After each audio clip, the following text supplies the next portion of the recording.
그 고대 철학자인 플라톤의 국가론이라는 책이 있는데 그 책에 보게 되면 동굴의 비유라고 하는 이야기가 나오게 됩니다. 이 동굴 속에 죄수들이 거하는데 이들은 손과 발 그리고 목까지 고정시켜 놨습니다. 그리고 한 벽면만을 이렇게 바라보고 있습니다. 근데 그 밖에서 들어오는 빛이 있는데 그 밖을 지나가는 사람들이 여러 가지 기구나 뭐를 들고 다니면 그 밖에서 비춰지는 그 그림들이 벽에 이렇게 비춰지는 거예요. 그러면 그 안에 있는 죄수들의 생각 속에는 저 벽에 있는 그림들이 모든 실체다 이렇게 생각을 하게 된다는 거죠. 왜냐하면 한 번도 밖에 나가보지 않았기 때문에. 그러나 사실은 엄밀히 얘기하면 벽에 있는 게 실체가 아니죠. 실체는 밖에 움직이고 있는 것들이 실체입니다. 근데 사람들이 하나의 일에 이 고정된 관념을 갖기 시작하면 거기에 푹 빠져서 한마디로 얘기하면 그림자가 실체인 줄로 알고 살아간다는 그런 고정관념 속에 빠진다는 얘기죠. 사실 실체는 동굴 밖입니다. 동굴 밖에 푸른 하늘, 그리고 푸른 초장, 아름다운 세상들, 그리고 많이 왔다 갔다 하는 사람들, 이런 것들이 진짜 실체 아니겠습니까?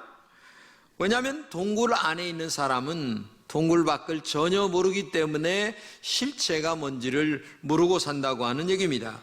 플라톤이 말하고자 하는 그 핵심적인 얘기는 뭐냐면 경험된 것이 전부라고 알고 살아가는 인간의 이 단편적인 외골수적인 것들이 얼마나 잘못되어 있는가를 우리에게 고발하고 있는 그런 이야기입니다.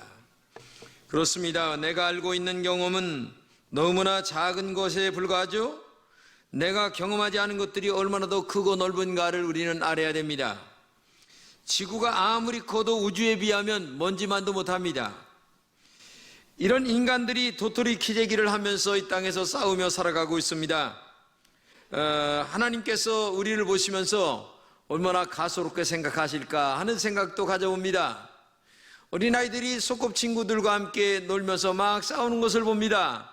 그러면 어른들은 웃으면서 모든 것들을 소화하게 되는 것처럼 말입니다. 동굴 밖의 세상은 분명하게 있는 거죠. 그리고 얼마나 더 좋은 세상이 우리 속에 동굴 밖의 세상인가를 알게 됩니다. 이전 우리가 살고 있는 이 세상도 아름답고 좋은 세상이지만 그러나 우리가 가야 할 영원한 하나님의 나라는 너무나 좋고 너무나 아름답고 너무나 위대한 하나님의 세상임을 우리가 알아야 됩니다. 저는 가끔가다 이 계시록을 읽을 때가 많이 있습니다. 계시록에 읽어보게 되면 천국과 지옥에 대하여 쭉 얘기를 하게 되는데 천국 가고 싶은 생각이 너무나 가슴에 뜨거울 때가 많이 있어요. 이 땅이 아무리 아름다운 천국만 하겠냐고 말이에요. 어느 것하고도 비교할 수 없는 곳이 천국입니다. 그러므로 영적인 눈이 열려야 되고 영적인 귀가 열리는 것이 너무너무 중요합니다. 그래서 영원한 하나님의 나라인 천국을 보고 들을 때에 우리의 믿음이 더 깊어지고 더 성숙해지고 더 아름다워지고 그리고 더 영혼을 사모하는 마음들이 우리에게 있어야 된다는 얘기예요. 그렇기 때문에 지금 눈에 보이는 실체보다 보이지 않는 실체가 훨씬 더 크고 높고 대단하다고 하는 사실을 우리가 알아야 된다는 얘기예요. 오늘 본문의 이야기가 뭔 줄 아냐면 아방이라고 하는 사람에 대한 이야기입니다.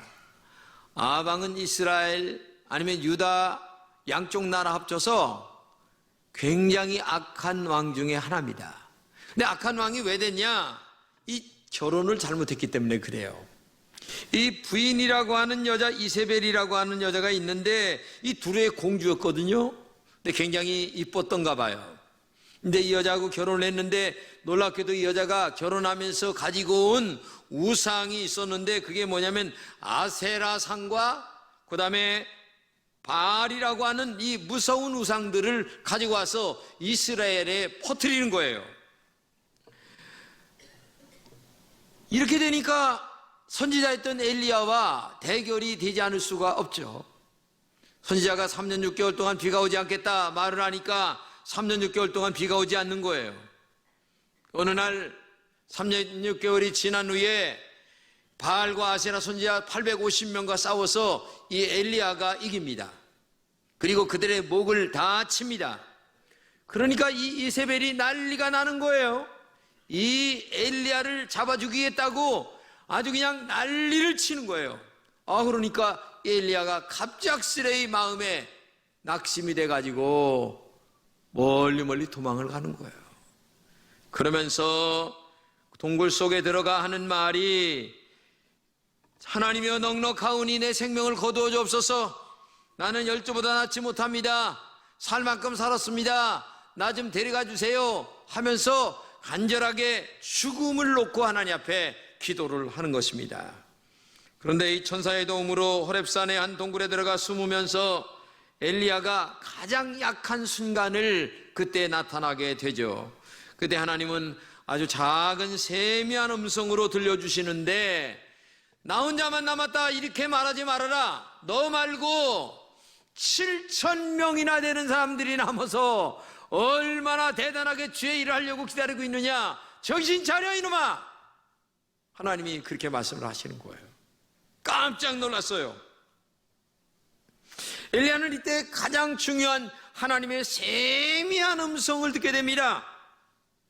이 세미하다고 하는 말은 두 단어가 합쳐진 말입니다. 세라고 하는 말은 가늘다, 이게 아주 가늘다, 그리고 곱다, 그리고 더 나아가 미세하다, 이런 말이 되는 거고, 미안이라고 하는 말은 침묵과 고요를 얘기하는 거예요.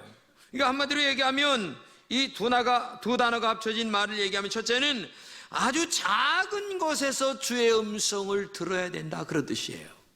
작은 곳에서 주의 음성을 들어라. 작은 것을 무시하면 안 된다는 얘기입니다.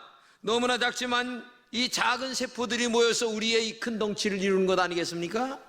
이 작은 걸 무시하면 안 된다는 얘기예요.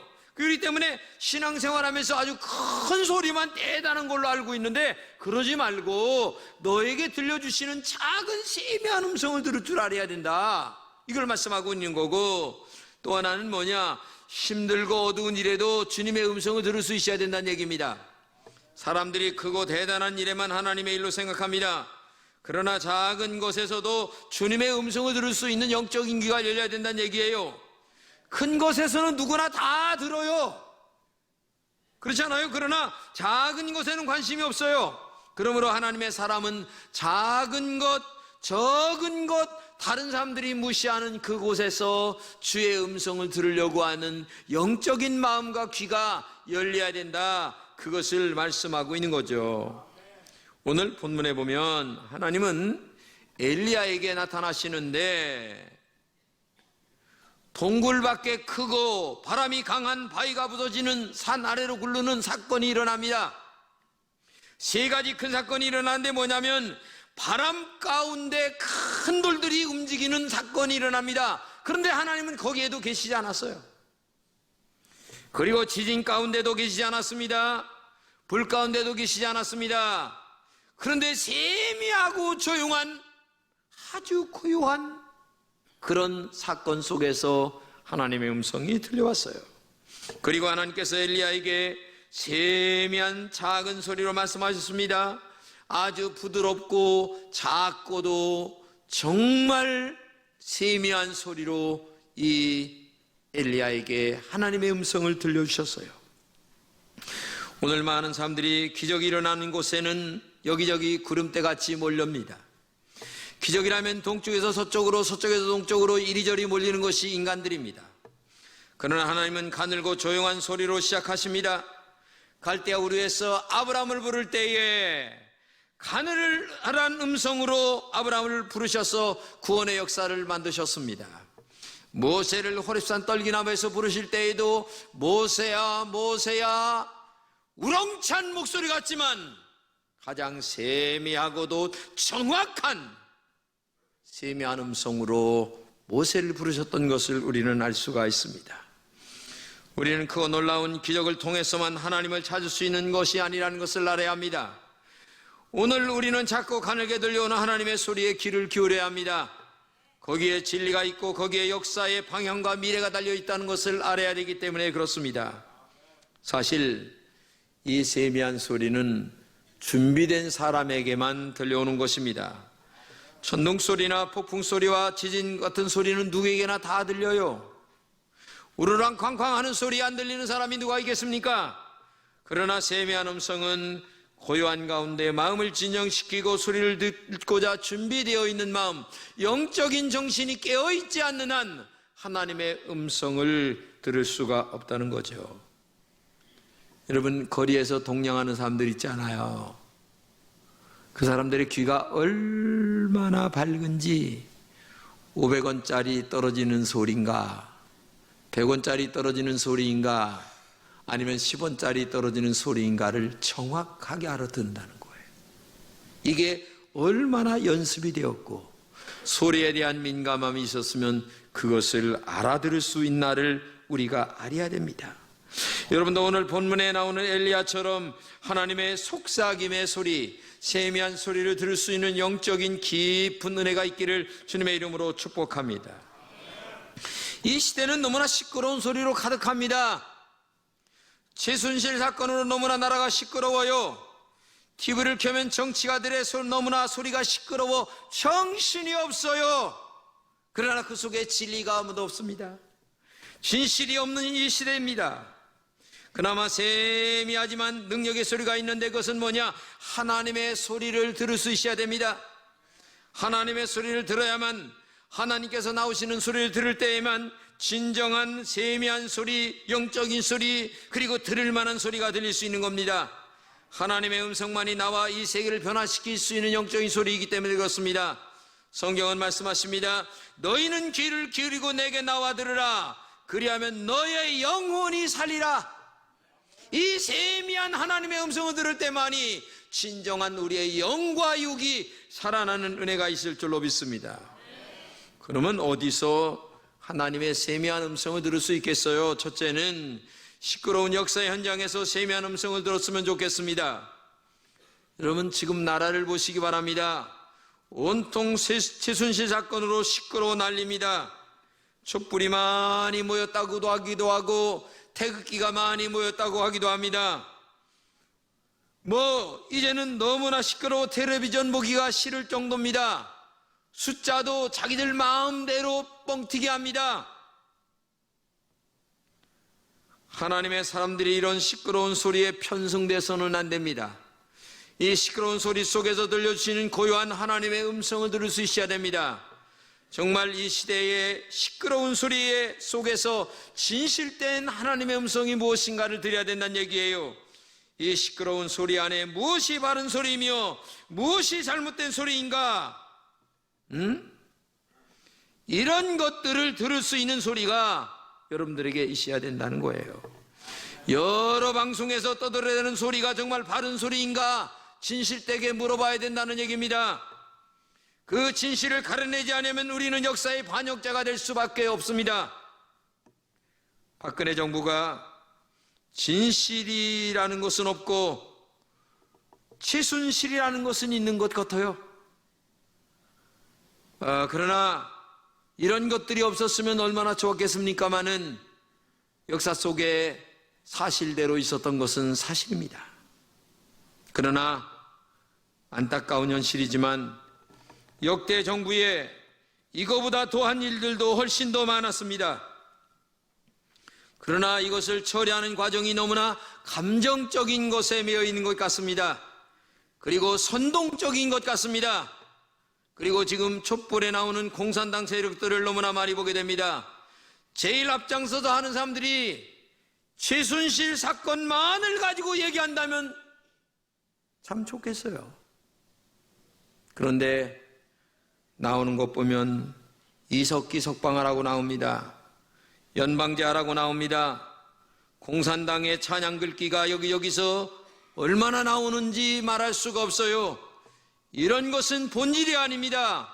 순수하게 촛불만 들여야 되는데 우리는 이러한 시끄러움 속에서 진실이 무엇인가를 솔직하게 들을 줄 알아야 돼요. 만약에 이 대한민국이라는 나라가 공산 세력의 정권이 잡힌다면 그 다음에 어떻게 될 것인가는 뻔합니다. 그때는 땅을 치고 통곡을 해도 의미가 없어요. 왜냐하면 공산당은 하나님을 부인하는 집단이기 때문에 그렇습니다. 하나님을 부인하는 집단들에게 우리가 만약에 넘어간다면 여기 계신 여러분과 제가 제일 먼저 목이 잘릴 것입니다.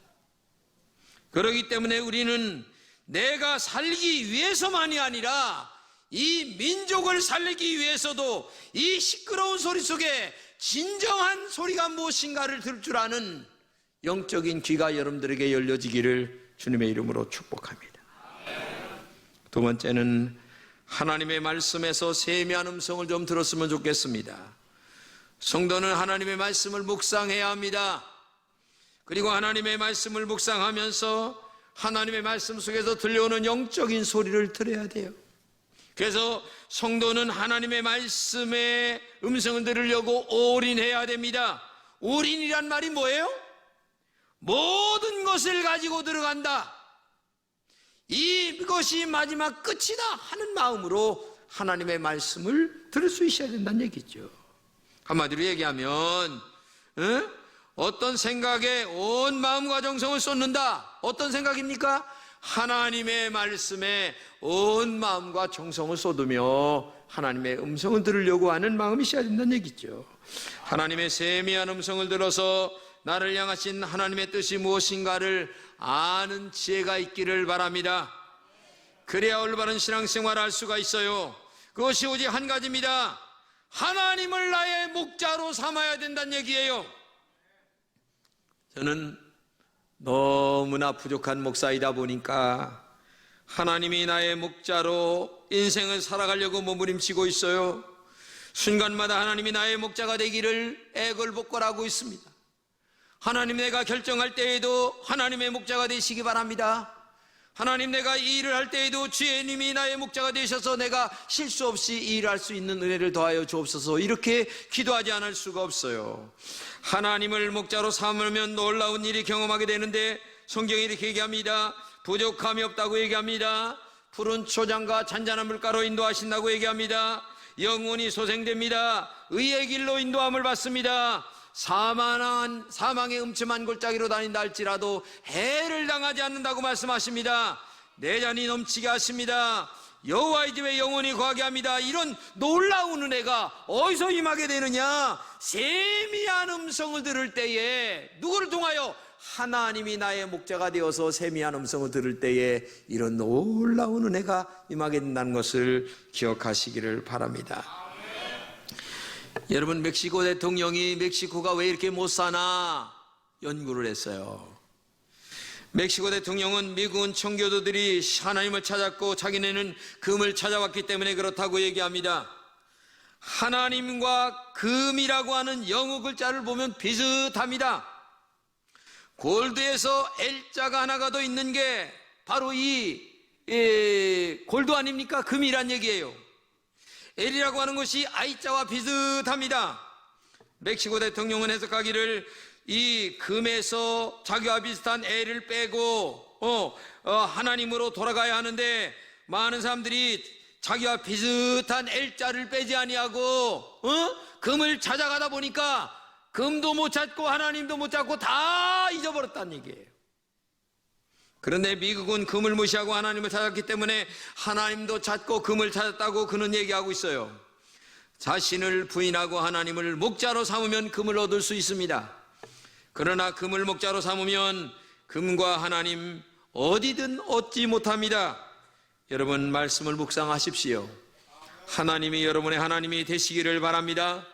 그때에 하나님 안에 계시는 금도 있고 은도 있고 온 세계의 모든 것들이 다 내 것이다라고 하신 그 하나님의 은혜와 축복이 여러분에게 임하게 될 줄로 믿습니다.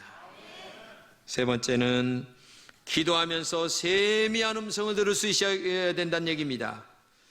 기도는 세미한 음성을 듣는 아주 유일한 통로입니다. 기도하러 성전에 올라왔던 사무엘은 세미한 음성을 3번이나 듣습니다.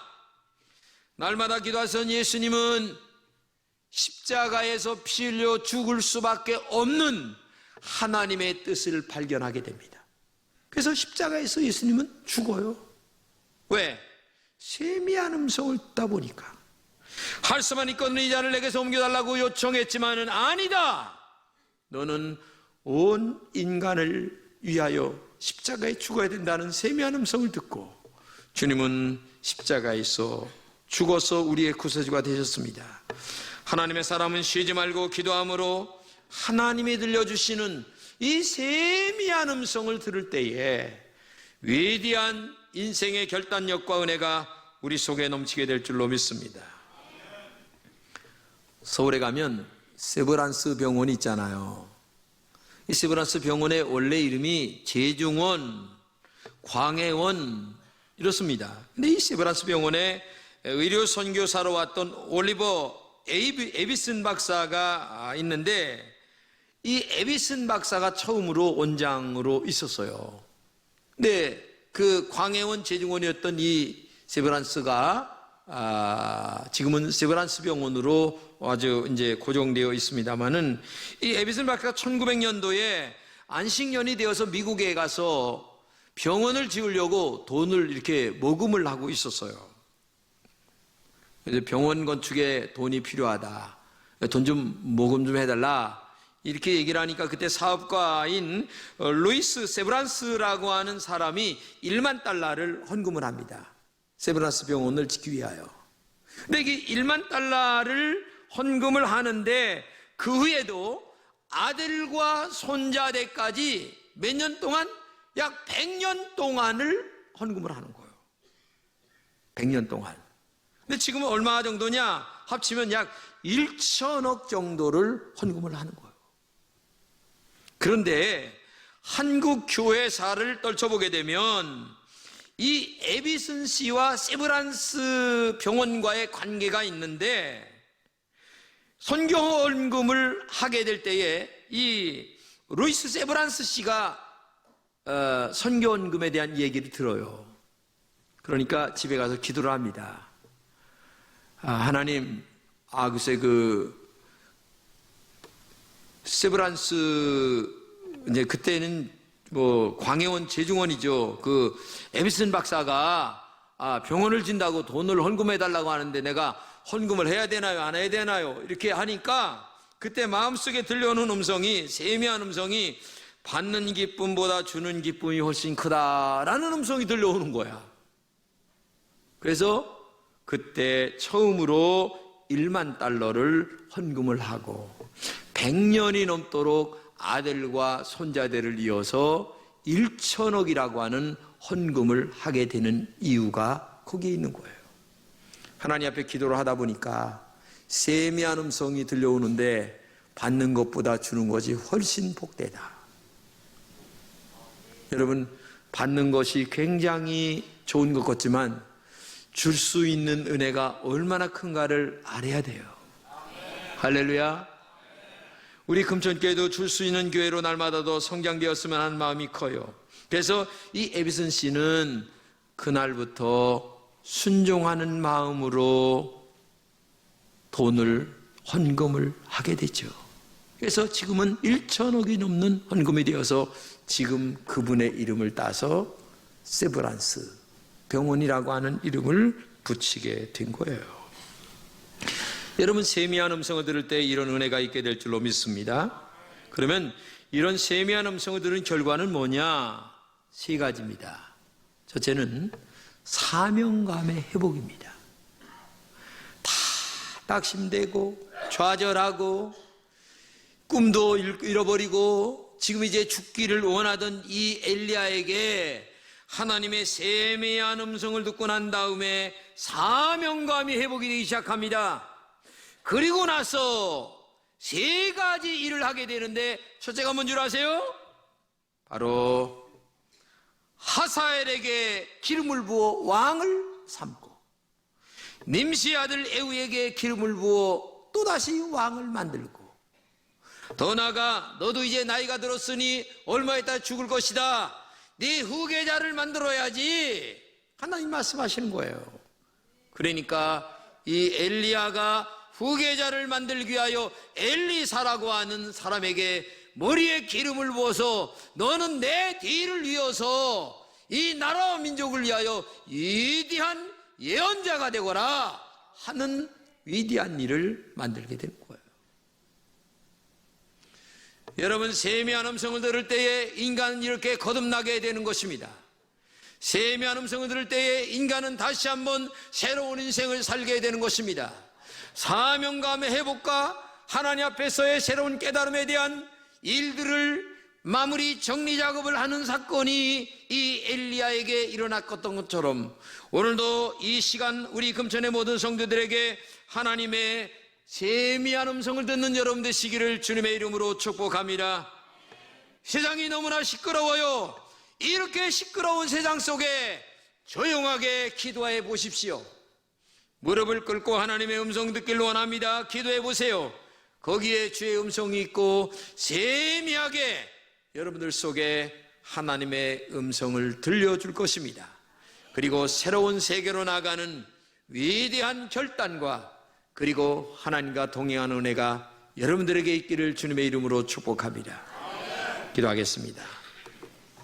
고맙고 감사하신 하나님 아버지, 우리 금천의 모든 성도들에게 이 시끄러운 이 세상 속에서 주의 음성을 들으려고 하는 세미한 하나님의 음성을 듣는 종들이 되게 하여 주옵소서. 성령으로 동행하여 주옵소서. 말씀으로 동행하여 주옵소서. 기도로 동행하여 저들이 깊은 주의 음성을 듣는 종들이 되게 하여 주옵소서.